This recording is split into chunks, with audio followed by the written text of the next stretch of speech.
Testing, testing, 1, 2, 3.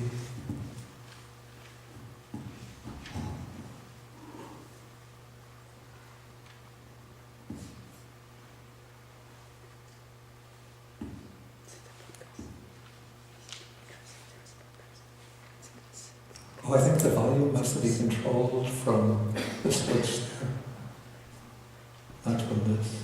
Too loud? Is it too loud?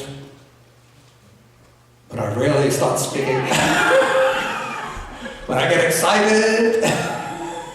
Line roll.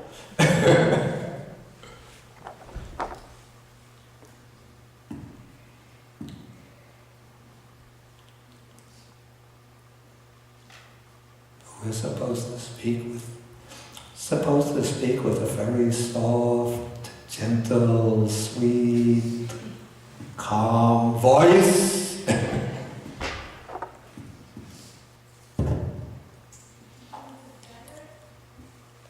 Testing 1. I think this is better, yeah. It's all right now. Yeah, this level is all right. I don't know how the Buddha used to speak, imagine that he would be addressing sometimes, even outdoors in assembly, several hundred people. Maybe they would certainly take a bigger space than this. And he didn't have electricity in those days. How did he do it? Not only the Buddha, but all the ways down to the mid-20th century. Well, actually, even, let's say, early 20th century. Speakers had to give speeches in big halls, assembly halls, without electrical amplification. Maybe our voices change through a kind of evolution. What is that? Or our hearing. Yeah, maybe. In earlier... Well, opera singers, for instance, are trained to focus their voices on particular points and so on. And rhetoric teachers used to teach, teachers of rhetoric used to teach a lot of things about vocalization and people. I think many public speakers used to get that kind of training in voice control. Okay, we'll start with homage to the Buddha.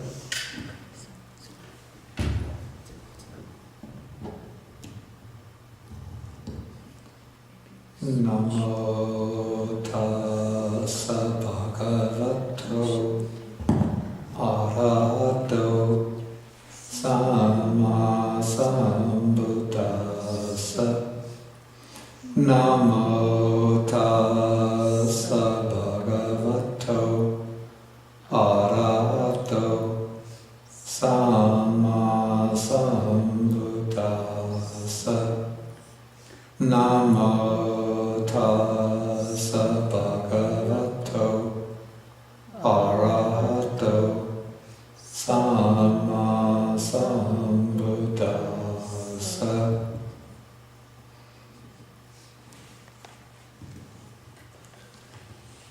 Good morning, everybody.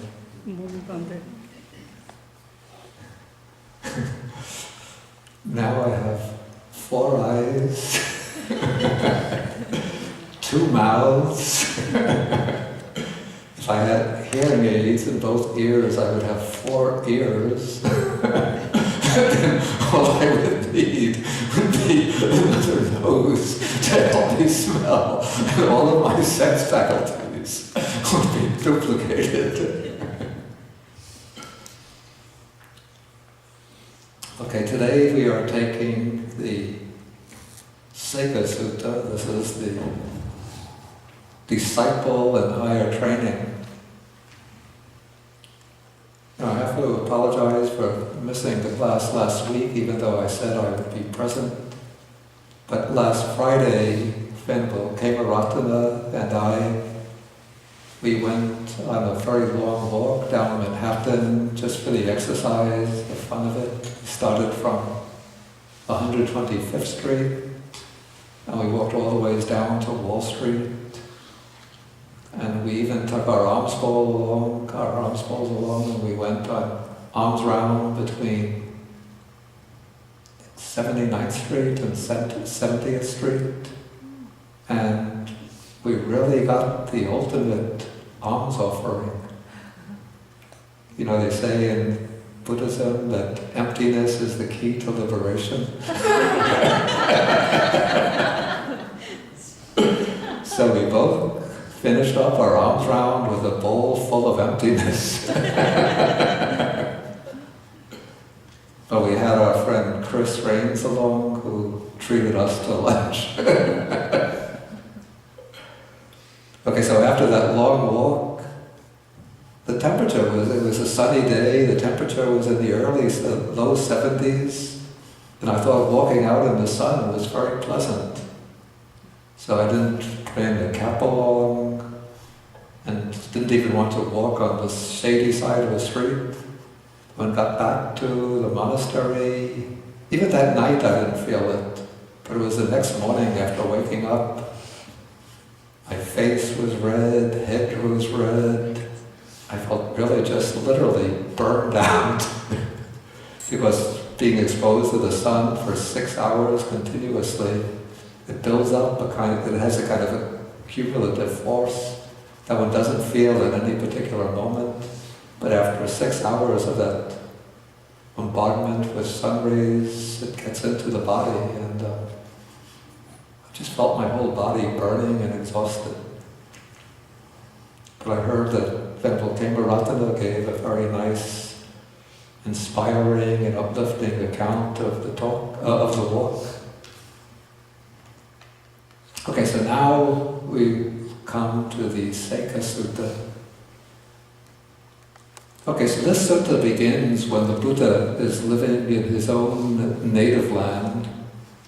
This is the Sakyan country, because the Buddha came from the Sakyan Republic, which had its capital in the city of Kapilavatthu, in Sanskrit, Kapilavastu. Okay, so at this time, the Sakyans had recently finished building a new assembly hall. You see, the Sakyans were a republic. Well, they weren't a monarchy. And so sometimes it's said that the Buddha was the son of a very powerful king. That's really legend, not historical fact. The Sakyans had a republican type of government. I mean, a republic, let's say a republic, not a republican type of government.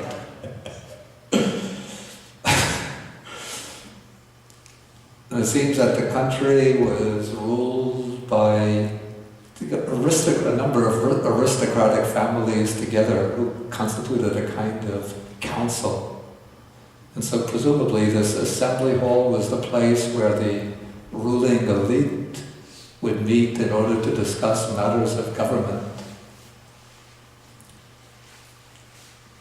Okay, and so at this point, when the sutta takes place, the assembly hall has just been, the construction of it has just been completed, but it has not yet been used. It hasn't been inhabited by anybody else. And now this is a custom. It probably goes, from this we can see it goes back to the time of the Buddha, but it is also still a living custom in some Buddhist countries that when devout Buddhist people, say if they build a house for themselves, before they actually move in and occupy the house themselves, they will invite maybe a group of monks or a prominent monk to come and at least spend one night in it. They feel that this brings a kind of blessing power to the new house. We call this like Mangala. Mangala means something like blessing. This is the Chinese Ji Xiang, right? Or is it Ji Xiang? Which one? Two second tones.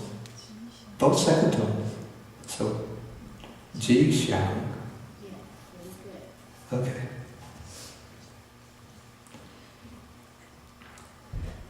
Okay, so in this case, before the Sakyans actually used this assembly hall, they wanted their eminent kinsman, the Buddha, and the Sangha to use it.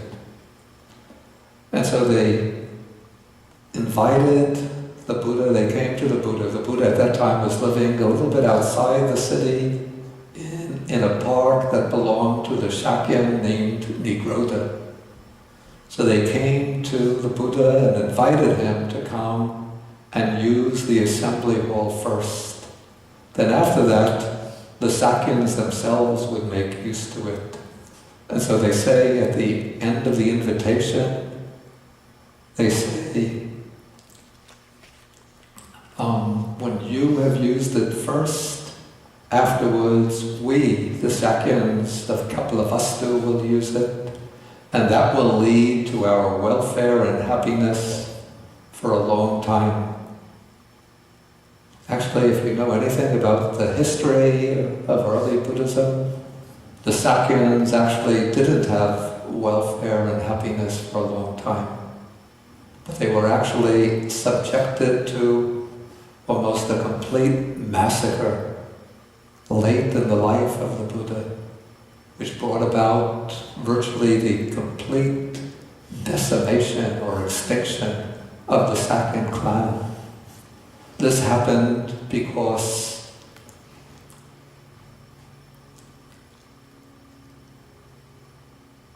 the king of the state of Kosala, whose name was King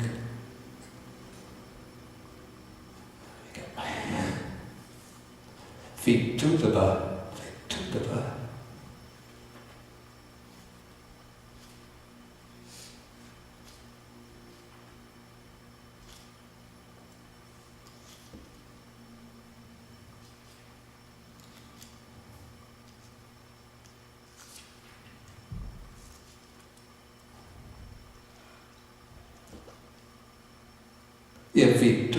Vitudaba had a grudge against the Sakyans, and he brought his army to the Sakyan Republic and he killed, massacred almost all the Sakyans. And does anybody know why King Vitudaba had this grudge against the Sakyans? Okay, but maybe I should tell it because I have the microphone, the amplifier. You see, King Kosala, the king Pasenadi of Kosala, served as a kind of protector of the Sakyans, even though the Sakyans were a republic, but King Pasenadi of Kosala was a very powerful king. And so he wanted to establish a kind of alliance with the Sakyans. And the way for him to do this was to ask the Sakyans to send a Sakyan woman, a young Sakyan woman, to the state of Kosala to become the wife of King Pasenadi. But the Sakyans were a very proud people, and they didn't want to send a purebred Sakyan woman to Kosala to become the wife of King Pasenadi.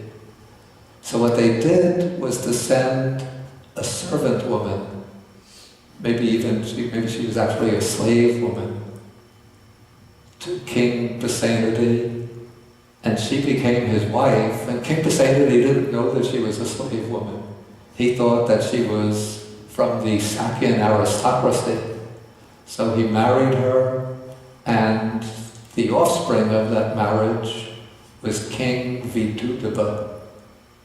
And he thought that he was the offspring of his own father, the king, and of an aristocratic Sakyan woman.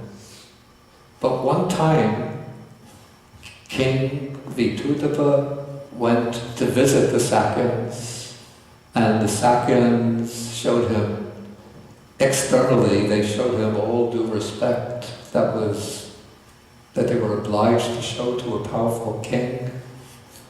But they were leaving, as the king and his entourage were leaving, the king remembered that he had forgotten something. He left something behind in the hall where he was meeting the Sakyans. And so he sent one of his servants into the hall to retrieve that item that he had left behind. Could have been his weapon or a hat, I don't remember what it is.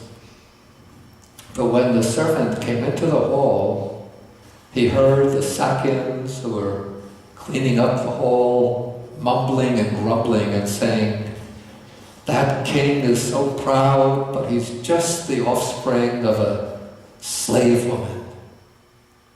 And the servant of the king overheard this and reported it to the king. And the king made some inquiries and found out that his own father had been deceived by the Sakyans. And he said, "I'm going to get my revenge on them."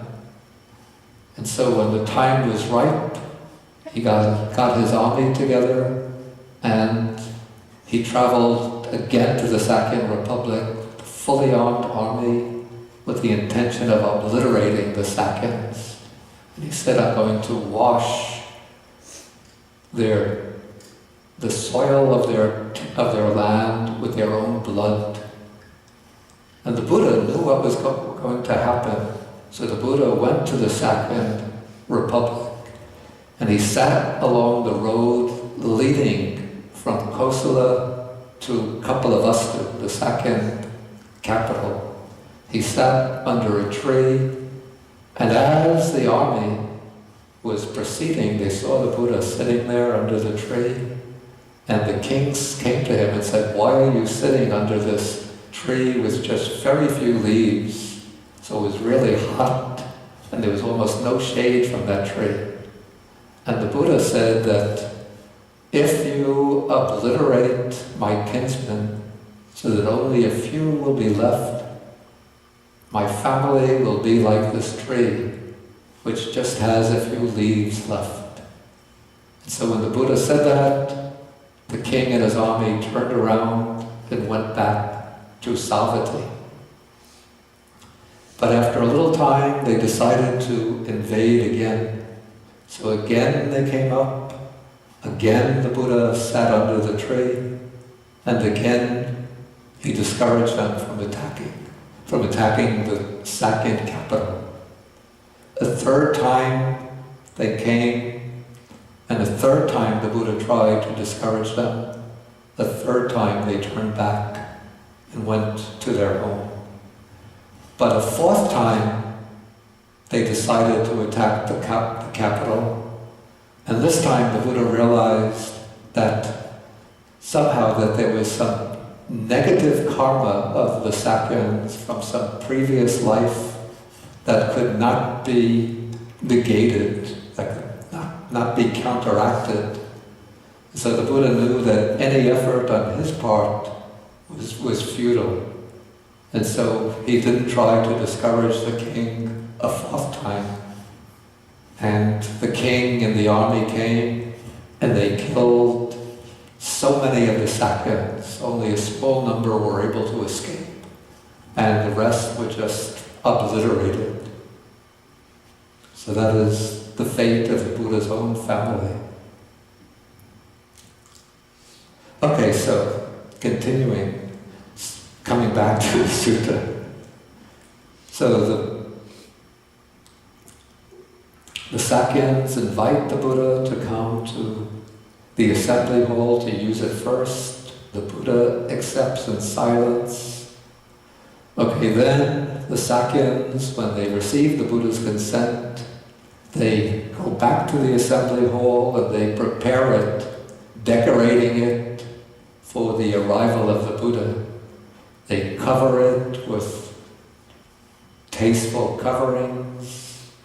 They prepare all the seats for the Buddha and the Sangha. And they put out a large water jug and they hang up oil lamps. Okay, then they come back to the Buddha and they tell him that the assembly hall has been completely prepared and you can calm at your own convenience. Okay, so the Buddha puts on his robes, all of his robes, takes his bowl and his outer robe, and then together with the community of monks, he goes to the assembly hall. So you can imagine this with your mind's eye, that the Buddha is walking along the road, followed by the monks, walking very stately, dignified way, and with so many great accomplished monks behind him, all very serene, restrained, mindful, clearly comprehending. Okay, then they arrive, since they're walking barefoot along the dusty road, they wash their feet, and then they enter the hall. And when they enter, this is interesting, the arrangement. There's a central pillar in the hall. We don't have a pillar here, but in those days they had to use a central pillar to serve as a support for the other, what do you call these? What are these called? Arches, okay. So the central pillar holds up the arches, and the Buddha comes, and he sits down in front of the central pillar, facing the east. Then all of the monks come, they wash their feet, they enter the hall, and they sit down along the western wall, also facing the east, so that the Buddha is in front of the monks, and all of the monks are against the back wall behind the Buddha. And then the Sakyans, the people of the Sakyan clan, they enter the hall, wash their feet, enter the hall, and they sit down against the eastern wall facing the west. So the Buddha has his back to the monks, his face to the Sakyans, and the Buddha is in the center of the hall. Okay, then, this is the evening, so the Buddha starts to give the Sakyans a Dharma talk, and he speaks maybe for a few hours, but then the Buddha starts to get tired, and he says that his back is hurting or feeling uncomfortable. Do you know why the Buddha's back was causing him pain? This we see in quite a few suttas that the Buddha, after he's talking for several hours, he starts to feel pain in the back. And he'll ask one of the other monks to take over. And he says, I have to lie down.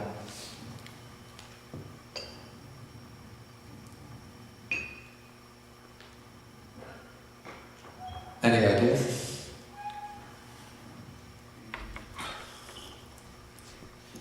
Okay, it's a little, if you haven't heard the explanation, then you might not know it.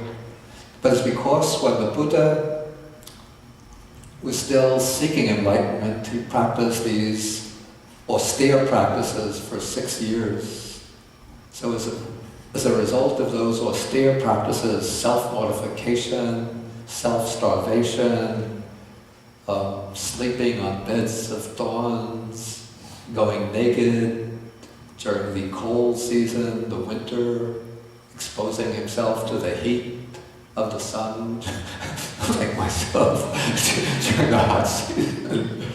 So he sort of weakened his bodily strength, and as a result of that, he developed this tendency towards back pain in his later years. And so, at this time, the Buddha asks Ananda to take over. And there was a special reason why the Buddha asked Ananda to take over. What is that reason? I believe that vererable Ananda had a very photographic memory of all the discourses that he used to hear. And one of the conditions he had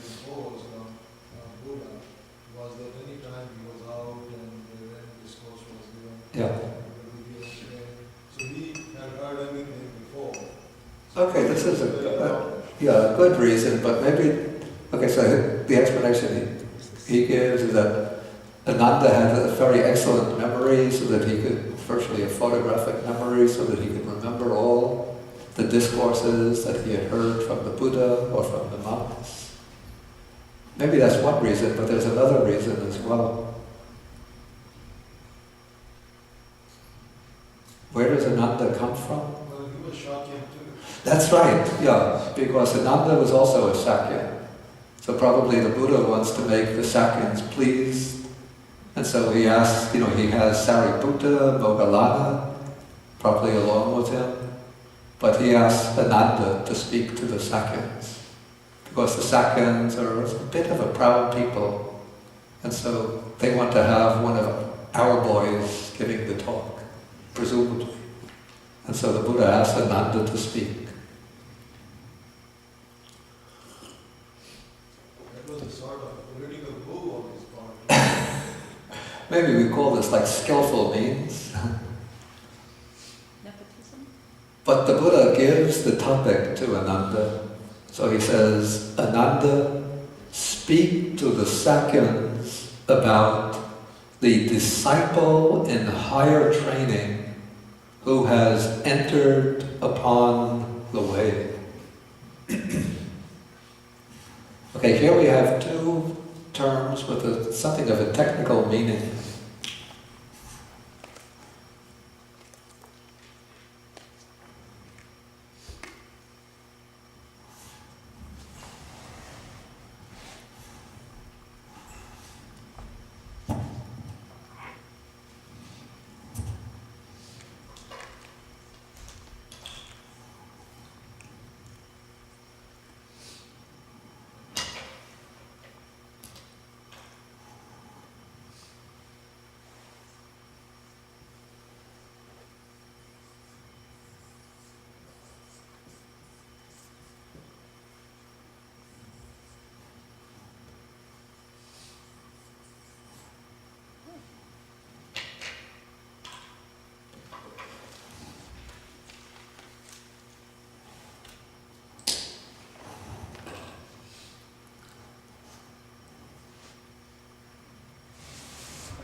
Yeah, in Pali the terms are Sekha, Patipatta. Now the word Sekha is a technical term which means a disciple who has reached, direct comprehension of the truth of the Dhamma. One who has achieved what we call sometimes the Abhisamaya, that means the breakthrough to the truth of the Dhamma, or one who has gained Dhammachakku, the eye of the Dhamma, with which one sees the truth of the teaching. And this is also called a stream enterer, Sotapanna, one who has entered the stream of the Dhamma. And so the level of Sekha begins with entering the way to stream entry. And it includes those disciples at the next two higher stages. The once returner who comes back to this sensual realm, either the human realm or the heavenly realms, one more time, and then reaches final liberation. Or the non-returner who doesn't come back to the sensual realm, but takes rebirth in one of the higher realms, and there reaches final liberation. But the Sekha has not yet finished cultivating the path. The one who has finished cultivating the path is the Arhat, the one who has gained full realization of the Dhamma, the one who has fully eradicated all the defilements. And so the Sekha is called Patipada, which means one on the way, one on the path, or one engaged with the practice who is bound to reach full realization without ever falling back to the level of an ordinary unenlightened person.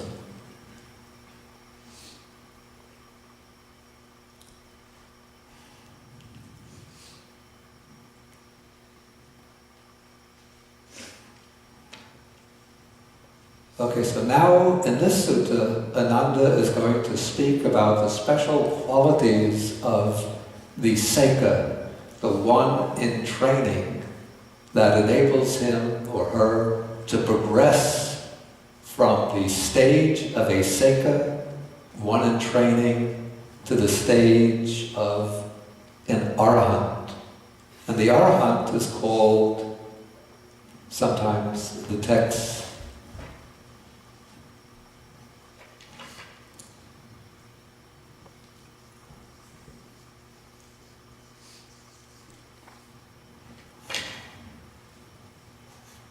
a Sekha, which literally it means a non-trainer, a non-trainee. But not a non-trainee the way people like me are, you know, you have a choice between meditating and watching the TV, you watch the TV. Or if you feel a little tired, you take a nap. But it's a non-trainee in the sense of the one who's finished with the training. One who has completed the training. So there's no more training to undertake, because he would say the one who's perfected the training.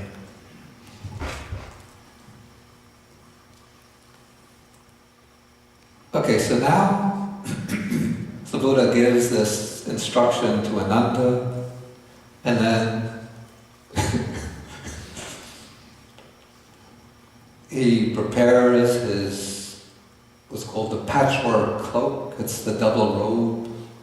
He folds it in four. He lays down on his right side in what is called the lion's pose. Because the lion, when it sleeps, it has a kind of dignified posture. That is, the lion puts one leg over the other, and presumably it's mindful and fully aware after noting in his mind the time for rising.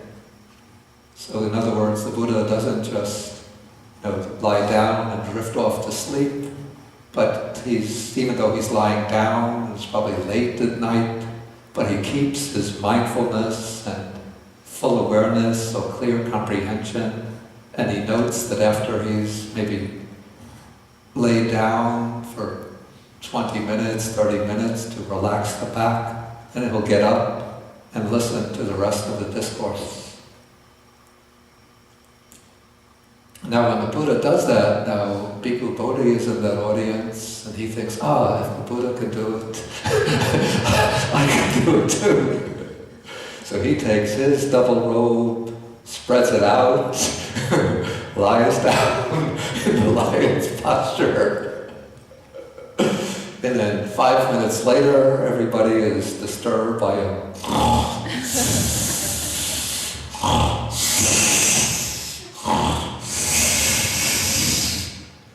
and the Buddha gets up with a stern look on his face and says, Bodhi, get up. So then I have to get up, sit up, and think, why can he do it, but I can't? Okay, so now Venerable Ananda starts to speak. And when he starts to speaking, he specifically sort of addresses the leader of the Sakyans, the elder of the Sakyans, whose name is Mahanama. Okay, and first, Ananda gives, this is the typical way, just like the Buddha himself usually teaches, he gives a compressed teaching, that is, he gives a kind of outline of the main points, then he's going to expand upon them one by one, and then he's going to sum them all up at the end. So this is the outline. First, the noble disciple is possessed of virtue, or in other words, he observes the precepts or the training rules. He guards the doors of his sense faculties. He is moderate in eating. He is devoted to wakefulness. He possesses 7 good qualities that will be elaborated later, and he gains without trouble or difficulty the 4 higher meditative states called the 4 jhanas.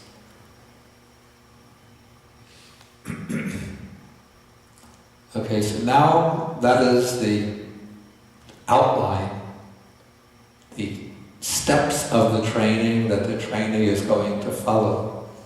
And now Ananda is going to explain them, and he's explaining with reference to a monastic disciple. Even though a Sekha doesn't have to be a monastic, there are lay people who are Sekhas, and monks and nuns who are Sekhas, but Ananda is explaining specifically with regard to a monastic disciple. Because even when a lay disciple is practicing earnestly, he or she is trying to, we say, practice in the way that a monastic person does. Okay, so how is the noble disciple possessed of virtue, or virtuous behavior, good behavior? Then Ananda explains, here a noble disciple is virtuous.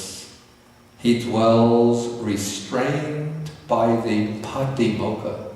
The patimokkha is the code of monastic rules, which the monastic rules were laid down by the Buddha on different occasions, but altogether they constitute a particular code for the observance of monks and nuns. And he is perfect in conduct and resort. Maybe that's a little too strong, the word perfect, but we say he is possessed of good conduct and a proper resort, we can say proper manners. Maybe that's clearer. And seeing fear or danger in the slightest faults, he trains by conforming to the training precepts. So this is how the noble disciple is possessed of virtue.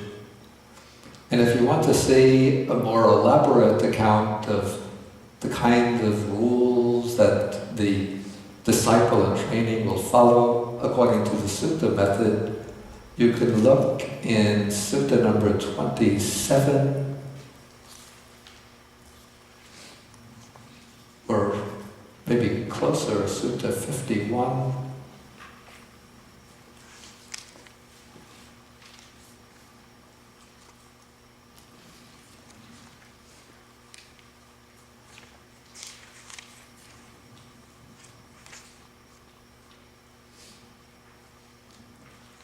From paragraphs 14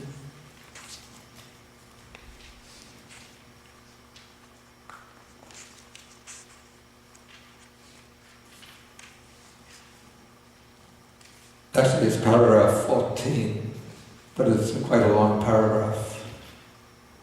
So those are like the principal rules of training followed by the monastic person. I'm not going to go over them, but just for your own information, you could look at them later. Okay, so this is the foundation of the practice, you could say, the foundation of the training, to observe these training rules which inculcate good conduct of body, speech, and right livelihood. Okay, next comes the restraint of the senses. Now, the next few steps in the training are going to involve what I call an internalization of the process of training, moving from simply good conduct by body and speech into the discipline or training of the mind. And so what forms the starting point for training the mind is especially aiming at, you say, building up the inner qualities needed to achieve deep states of meditation, to achieve deep samadhi or concentration. So what is necessary here is restraint of the senses, or guarding the doors of the sense faculties. And so Ananda explains that when the disciple sees a form with the eye, or hears sounds with the ears, smells of fragrance with the nose, tastes flavors with the tongue, feels some kind of sensation or contact with the body, and cognizes some idea with the mind, he does not grasp at its signs and features. To grasp the signs and features means that when one encounters something which is pleasant and agreeable or attractive, one grasps mentally the appearance and thinks, that is nice, that is lovely, that is attractive. If it's something beautiful and attractive. So one thinks in that way and one grasps upon that appearance. And then when one grasps upon the appearance with the mind, then that gives the opportunity usually for states of craving or lust to arise. And if it's something disagreeable or unpleasant, then one grasps the sign or grasps the appearance, and one thinks, that's ugly, that's repulsive, and then that's offensive to me. And then states of aversion or dislike arise. So that is grasping the sign. And then, once one grasps the sign, if one is not mindful and attentive, then one starts looking at the details. Usually I have to say this is stated with reference to, especially for a monk, a young monk in training, sexual attraction. So if he encounters a pretty girl, a beautiful woman, first he'll grasp the appearance, or grasp the sign, beautiful girl. Then start looking at the details or the features. Bright, shiny eyes, sweet smile, nice arms, nice breasts, nice feet, nice way of walking. And so that's grasping the details or the features. And if it's something repulsive, usually sometimes the mind doesn't just turn away from it, but say if somebody speaks aggressively to you, you don't just think he's speaking aggressive words, but you start focusing on the expression on his face. Oh, his mouth was so ugly. His tone was so sarcastic. The way he raised his arms, just like he was going to hit me. And so it starts grasping on these details, and then ill will arises and becomes stronger. Okay, but the way the disciple trains, it's not that he closes the eyes and blocks the ears, but he has to use the senses to get around, but doesn't grasp the signs or the features. And how is this done? Plays the key role here? What kind of mental function? Say it again. Mindfulness. Exactly, it's mindfulness. So mindfulness comes in and has that role of being able to note what appears, but not allowing the unwholesome mental states of clinging or grasping and aversion to arise. Because the text goes on to say, since if you left the eye faculty unguarded, bad, unwholesome states or mental states of craving and aversion, I think those are better than covetousness and grief, of craving and aversion might flow into him. So to avoid that, he practices restraint. He guards the eye faculty and he restrains the eye faculty. And so with the other sense faculties.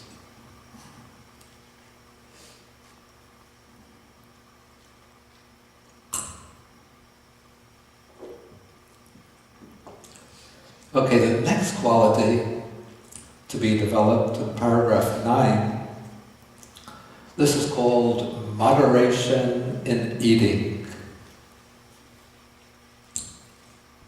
Let me just put these Pali terms on the board. First, the restraint of the sense faculties.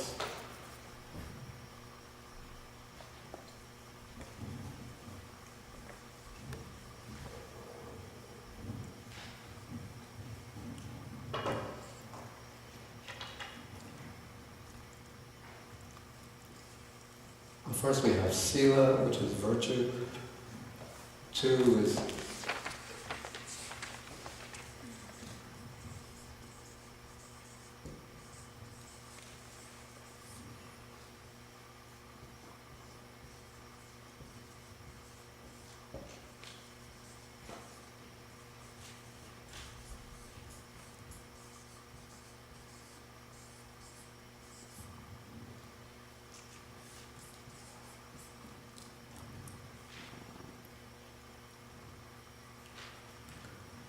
so the third is called Bojjhane-Matanyuta, which means literally knowing the right amount when eating.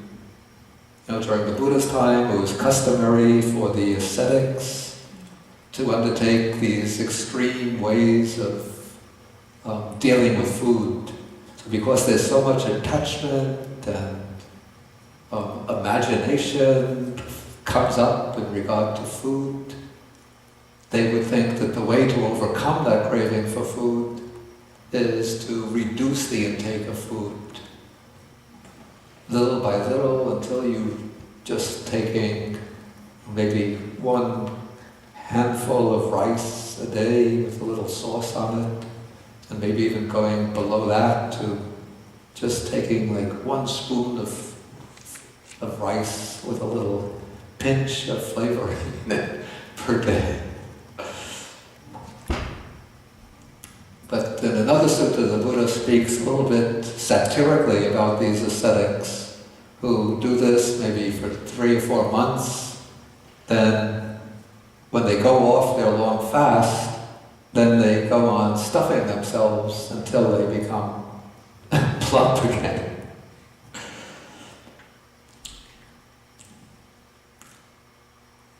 And so the Buddha abolished that kind of practice, or rejected that kind of practice of extreme asceticism, and he encourages the disciples to take enough food to sustain their health and strength, but to know the right amount, not to eat to excess, but to take the amount of food that one needs just to keep the body strong and healthy.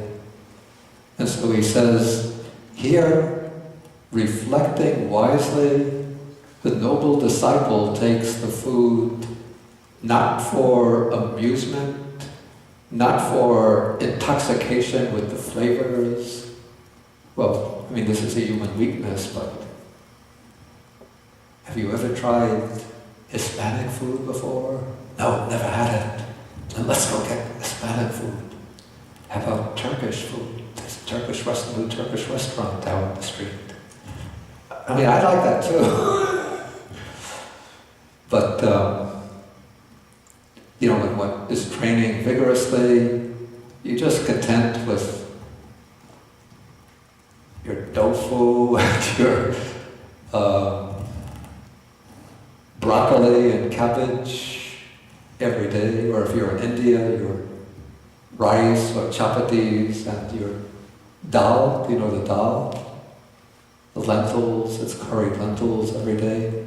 So you just eat without concern about the flavor, not for the sake of physical beauty, for eating to make oneself beautiful and strong, and to make oneself attractive, but only for the maintenance and continuance of the body, for ending the discomfort of hunger, and for assisting the holy life or spiritual life, thinking thus I shall end the old feelings, that is, the pain or discomfort of hunger, without arousing new feelings, that is, the pain or discomfort of overeating, and I shall be healthy and blameless and comfortable, live in comfort.